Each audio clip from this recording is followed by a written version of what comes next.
Днес искам да ви запозная с една моя любима поучителна приказка The Spider and the Fly, Паякът и мухата преведено, която вече 2 века радва своите слушатели и ги учи не само възрастни, но и деца на предпазливост и здрав разум. Сега ще преведа приказката в движение. Тези дни, ако имам време, ще прочета и приказката на английски, като ще се радвам тя да допадне и на вас, защото наистина е написана по един много интересен начин и е забавна и има поучителна история, като поуките ще извлечем в края на превода. Сега да започвам да превеждам.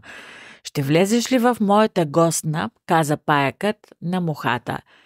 Тази гостна, която е толкова хубава, че е най-хубавата, която някога сте виждали. Пътят към моята гостна е нагоре по витата стълба и аз имам много любопитни неща да покажа, когато ти си там. О, не, каза малката муха, да ме питаше на празно.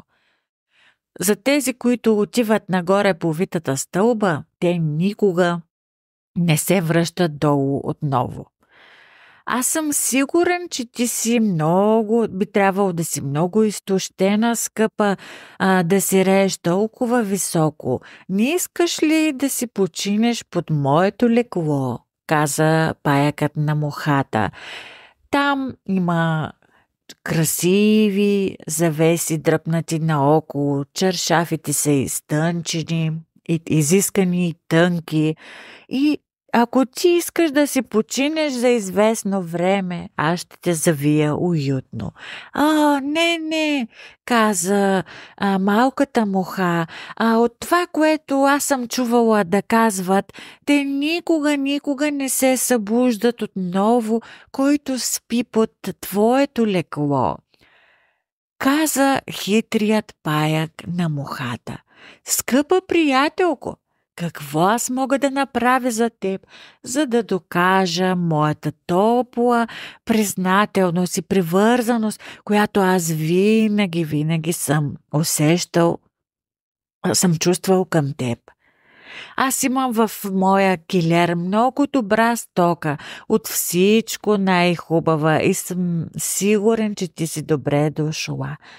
Би ли искала да опиташ парче?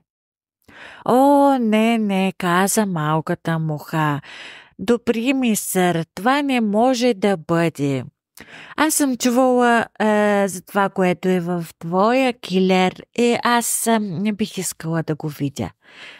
Сладко същество, каза паяка, ти си много остроумна и мъдра. Колко красиви и прозрачни са твоите криле. Колко блестящи са очите ти.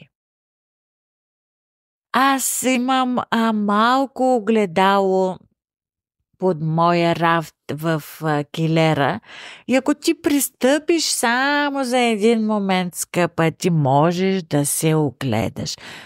Благодаря, любезни господине, каза мухата, за това, което ти имаш удоволствието да кажеш.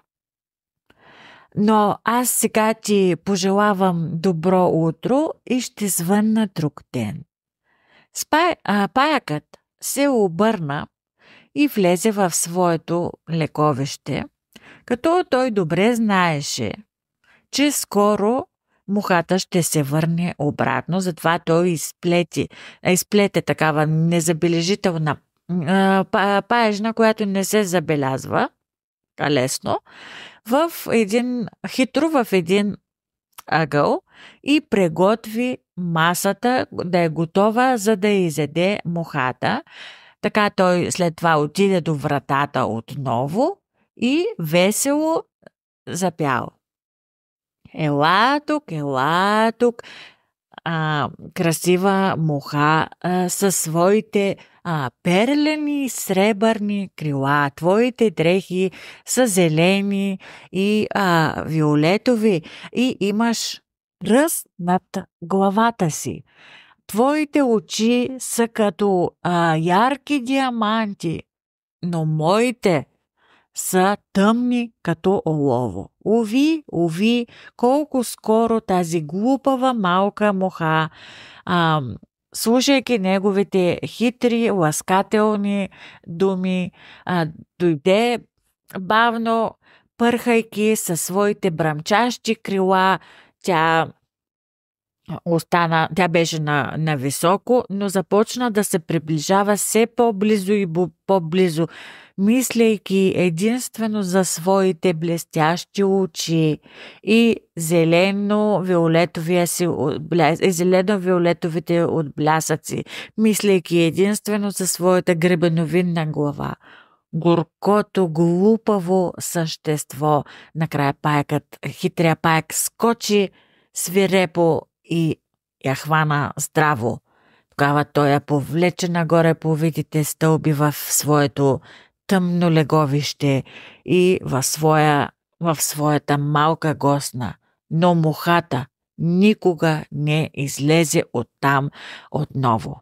И сега, скъпи малки деца, които може би ще прочетат тази история на напразни, глупави ласкателни думи, аз ви моля, никога не обръщайте внимание.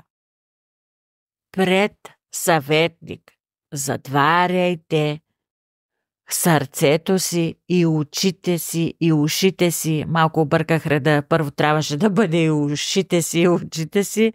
Моя грешка, съжалявам. И си вземете поука от тази приказка за паякът и мухата. Сега да видим какви са основните поуки от тази приказка. Надявам се да ви е харесала приказката. Поуката от The Spider and the Fly на Мери Хаует е предупреждение за опасностите от ласкателството, наивността и доверието към хитри и нечестни хора. Паекът използва сладки думи и комплименти, както виждате, за да подмами мухата в своя капан. А тя, заслепена от суета и доверчивост, в крайна сметка става негова жертва. Стихотворението учи читателите да бъдат внимателни към хора, които използват манипулативни или ласкателни тактики за своите егоистични цели. Освен това, подчертава важността на здравия разум и предпазливостта, когато се сблъскваме с ситуации, които изглеждат прекалено добри, за да са истини. А сега за децата. Поуката от тази приказка може да я представим по един по-добър и разбираем начин. Скъпи деца, не вярвайте на всичко, което ви казват. Дори ако някой ви хвали или ви обещава нещо примамливо, това не означава, че този човек има добри намерения. Бъдете внимателни с непознати хора, с тези, които не познавате, но дори да ги познавате, пак бъдете внимателни. Винаги имайте едно на ум. Не всеки, който е мил с вас, иска да ви помогне. Понякога могат да имат своите скрити цели. Слушайте винаги вътрешния си глас. Мухата, както виждате, първоначално усеща, че паякът е опасен и се дърпа и не иска да влезе в неговата госна, нито под леглото му, но накрая тя пренебрегва своето вътрешно чувство, своята интуиция и това води до беда. Тази история е урок за вас, деца, и за възрастните да бъдете предпазливи и да не се подавате на манипулации и да мислите преди да действате. Това беше всичко от мен за днес. Надявам се приказката да ви е харесала и да стане една от вашите любими. Благодаря ви, бъдете живи и здрави и лек ден!